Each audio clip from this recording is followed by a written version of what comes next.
If you're an automaker trying to figure out how much to price your new vehicle for, well, you're in for quite a lot of maths. You have to obviously cover the cost of materials and labour in making your vehicle, but you also have to recoup any design, research and development costs that went into said vehicle.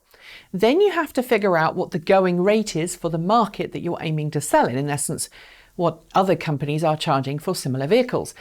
And then you have to decide how much of a profit, if any, you want to make on your car.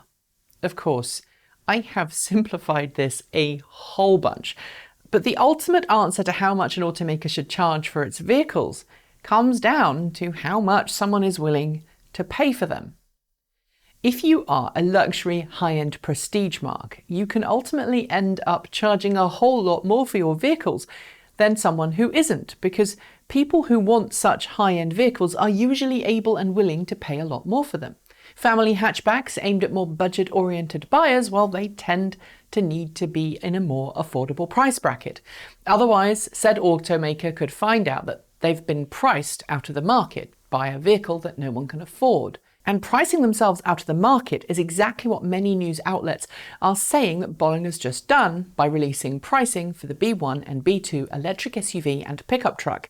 They are saying essentially that the small startup is pricing itself out of the market. Its pricing announcement, made midweek, says that both vehicles will go on sale in 2021 with an MSRP of $125,000. For that, buyers will be able to pick between the 4-seat SUV or 4-seat pickup truck, both of which have 614 horsepower, 4.5-second sprint times, 668 pound-feet of torque, dual motor, all-wheel drive, 15 inches of ground clearance, onboard power inverters for backup power, and a massive 125 kilowatt hours of onboard battery capacity. This will, says Bollinger, give an on-road range of around 200 miles per charge. Add in 5,000 pounds of payload capacity and 7,500 pounds of towing capacity, and you're left with a very beefy, reasonably capable truck. But for $125,000, well, that's more than most people were expecting. The B1 and B2 are primarily very basic in their creature comforts. There's no massive touchscreen multifunction display for the driver or passengers to use. There are no electric windows. It's completely manual all over. And the B1 and B2 do not feature any kind of autonomous driver assistance features out of the factory. Instead, the doors and windows are completely removable and manual. The inside is completely waterproof, so you can actually hose it down if it gets dirty. And while you will get Bluetooth hands-free calling and audio system, as well as air conditioning and optional heated seats, you're not going to get most of the kind of things that most people would expect out of a $125,000 vehicle.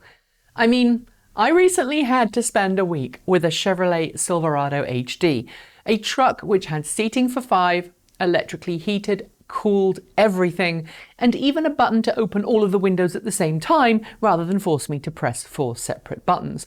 And try as I might, when I tried to configure that truck online, I couldn't get it much above $70,000 with literally every option box ticked. But me and so many other people trying to make that comparison means I think that we're ultimately missing the point.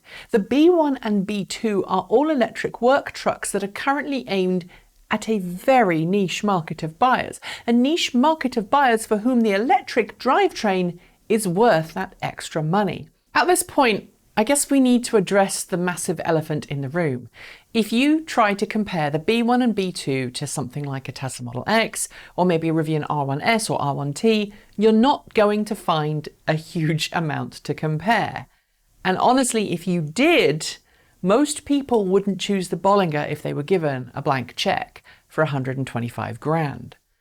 As I've said time and time again, however, we don't all have the same tastes and desires when it comes to vehicle ownership. If we did, we'd only have one choice of vehicle. We'd all be driving the same thing. And I also feel compelled here to note that niche vehicles exist absolutely everywhere. Look, for example, there are plenty of high-cost, high-performance sports cars out there that adhere to what most people view of as being the concept of what a high-performance sports car should be like. Yet vehicles like the Ariel Atom, which completely fail at satisfying most of these requirements, still exist. People who buy aerial atoms buy them because they're blisteringly fast and probably the closest thing you're ever going to get to a motorcycle with 4 wheels, or perhaps the closest thing to a road-legal race car. For most people, the Bollinger B1 and B2 pricing announcement has put these two vehicles out of their consideration, without question, and that's fine. But for some people, the B1 and B2 are still exactly what they want. Ultra-rugged, heavy-duty trucks that offer load carrying and towing that few other plug-in vehicles can come close to offering. Which brings me to my final point. It's disingenuous, I think, to view the B1 and B2 as vehicles which will sell well to private buyers. They won't. They were never meant to. They are too expensive and too niche. But for corporate customers and governments, where environmental responsibility, long-term cost effectiveness, low emissions, off-road, rugged operations are prized above other things, well, these two vehicles will do just fine. In the US, for example, there are still massive tax breaks for companies and organizations buying heavy-duty trucks like the B1 and B2. If you add these to the electric vehicle tax breaks, you can pretty easily write off a sizable chunk of that pretty large sticker price. And large businesses aren't especially concerned so much with their monthly payments for the vehicle, but the total cost of ownership over an extended period of time. Factor in all of the fuel bills that you'd ordinarily get for a similarly sized heavy-duty truck to the B1 and B2, and let's be honest, these are vehicles that will probably struggle to get more than about 10 or 15 miles per US gallon. And cost savings do start to add up very quickly, especially if you have a whole fleet of them. In conclusion, the B1 and B2 probably are now way too heavily priced for the average private buyer. But for large fleets where a Tesla or a Rivian would just be too fancy, or where internal combustion engine vehicle fleets rack up literally hundreds of thousands of dollars in fuel costs per year, well then, these two trucks become very enticing propositions indeed. That's it. Thanks for joining me, and I'll see you next time.